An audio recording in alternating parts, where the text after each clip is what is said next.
Bonjour à toutes et à tous. Il y a un ou deux trucs dont j'avais déjà parlé, mais je vais peut-être en parler un peu plus en profondeur aujourd'hui. Je vous avais dit il y a quelques vidéos en arrière que quelqu'un m'avait envoyé de l'humour par WhatsApp que j'ai pas trouvé drôle du tout. D'ailleurs, je vais même pas vous dire ce que c'était. Vu que la personne qui m'a envoyé cette blague, entre guillemets, est quelqu'un qui est reconnu pour sa colère, pour ses coups de gueule. J'ai trouvé que l'image qu'elle m'a envoyée n'était pas drôle du tout. Et je lui ai simplement dit, écoute, faudrait que tu penses à calmer ta colère un de ces jours. Et puis elle m'a dit, mais non, c'est drôle ce que je t'ai envoyé. Je lui ai dit, pas vraiment, voire pas du tout.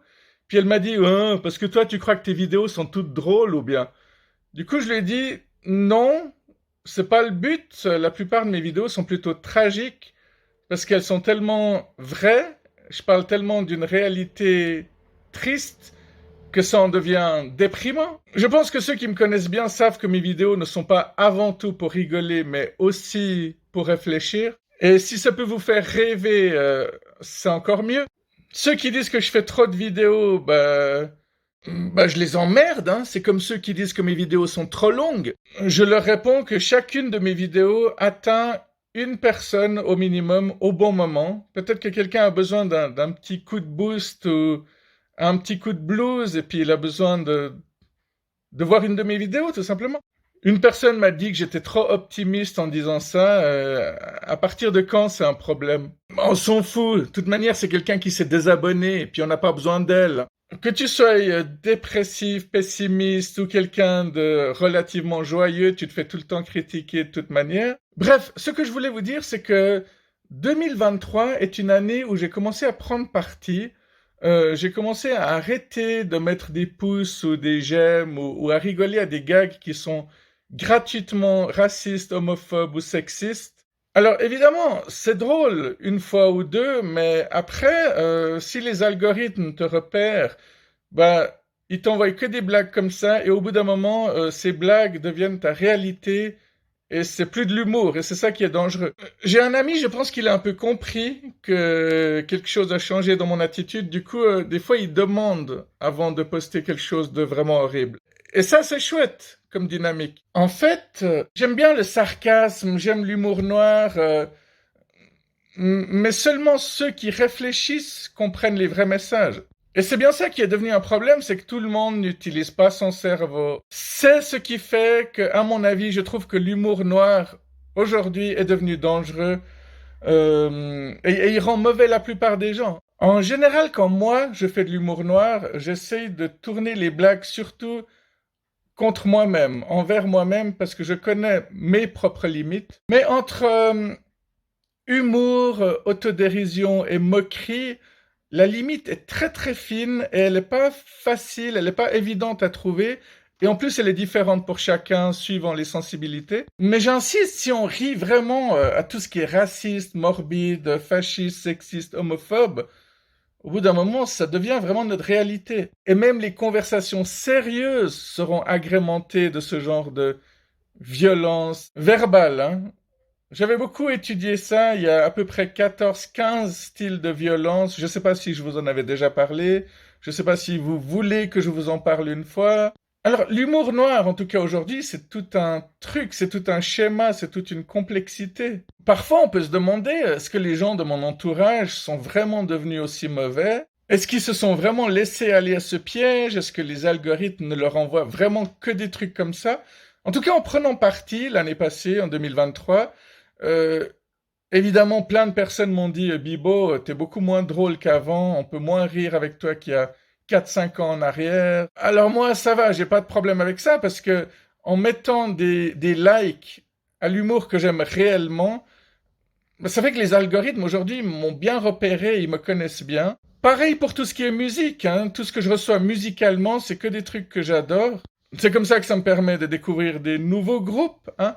Mais pour en revenir à l'humour, j'aime ce qui est drôle et qui a un minimum de subtilité.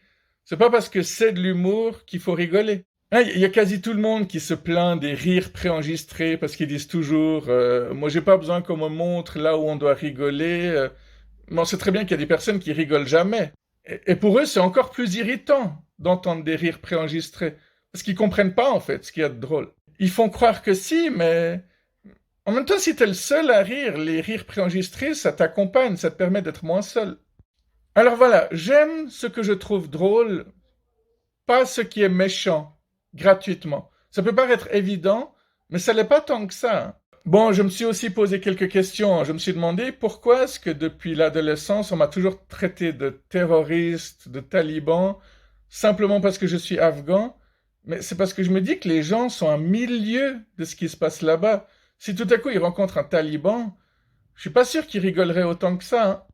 Et je commence à me dire qu'il faut pas perdre de vue qu'il y a quand même des personnes qui souffrent.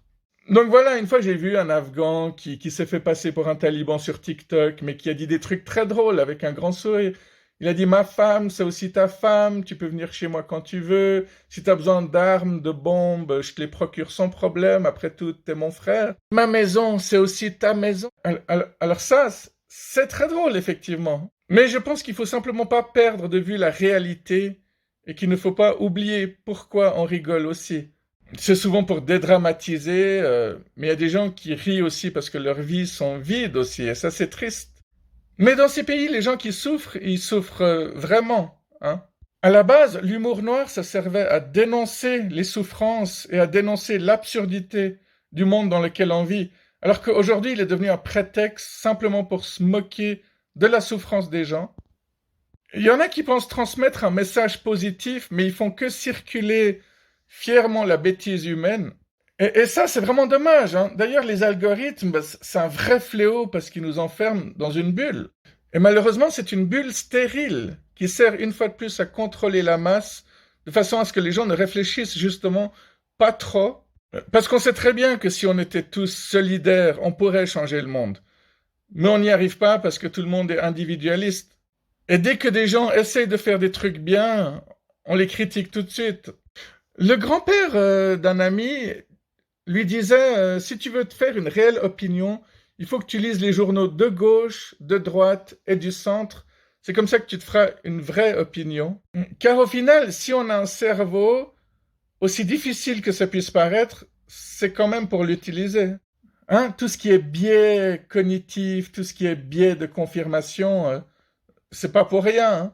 C'est quand même pour trouver une réelle information. Si on se force pas à voir les choses sous plusieurs angles différents, on peut vraiment pas se vanter d'avoir un avis totalement impartial.